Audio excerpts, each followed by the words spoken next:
যে খুনিরা পালিয়ে গেছে তাদের আসার আর সুযোগ নাই। 2024 সালের 5ই আগস্ট এটা শুরু হয়েছিল 1 জুলাই থেকে পূর্ণতা লাভ করে তখনকার পিসির সরকার পালাতে বাধ্য হয়েছে। আওয়ামী লীগ বিভিন্ন ভাবে আজকে মিছিল করার জন্য চেষ্টা করতেছে। কেন? মানুষের লাশের উপর নৃত্য করা হয়েছে।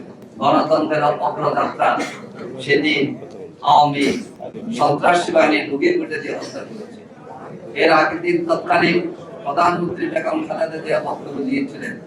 তারপরে সারা দেশে গণতন্ত্রের বিরোধী কার্যক্রম শুরু হয়।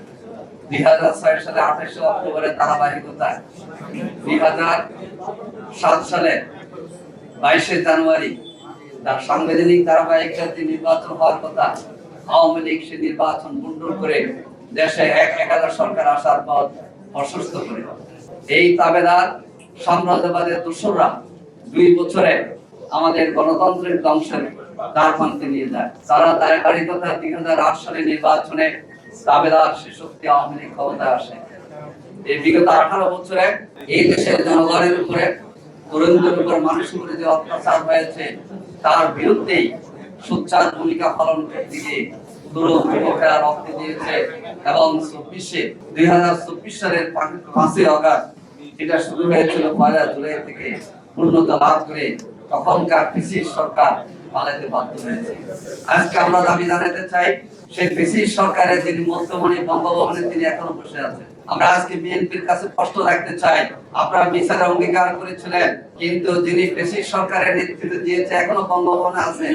কেন প্রেসিডেন্ট আপনারা এখনো পরিবর্তন করতেছেন না? বিএনপির মধ্যে কি প্রেসিডেন্ট হওয়ার মতো লোক নাই? তাহলে স্বৈরাচার পিসিকে আপনারা সুযোগ দিচ্ছেন। আওয়ামী লীগ বিভিন্ন ভাবে আজকে মিছিল করার জন্য চেষ্টা করতেছে। কেন? আমাদের তো স্বরাষ্ট্রমন্ত্রী, স্বরাষ্ট্রমন্ত্রী আছেন, কেন এমন হচ্ছে?